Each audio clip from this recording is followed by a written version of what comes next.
দেশটা যখন ভালোই চলছে তখন কিছু কিছু হুজুররা গুজব ছড়াচ্ছে যে ডক্টর মোহাম্মদ ইউনূস ১,০০০ কোটি টাকা ইসরায়েলকে দান করেছে।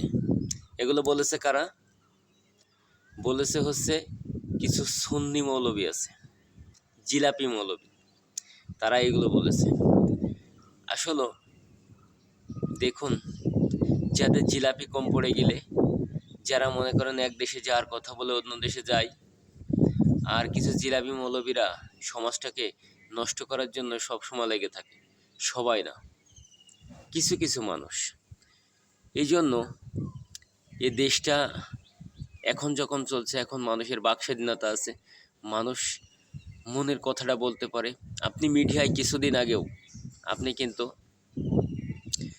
কথা বললে হিসাব করে বলতে হতো। প্রতিবাদী হোক, অন্যায় হোক, যে কোনো কথা আপনি কিন্তু বলতে পারতেন না। কিন্তু এখন কিন্তু সেটা সম্ভব। আর কিছুদিন পরে স্টারলিংক নেটওয়ার্ক আসবে, স্বল্প দামে মানুষ নেট পাবে। তাই দেশটা যখন ভালোই চলছে তখন কিছু কিছু দেশদ্রোহী মানুষ দেশের বিরুদ্ধে ষড়যন্ত্রে লেগে আছে।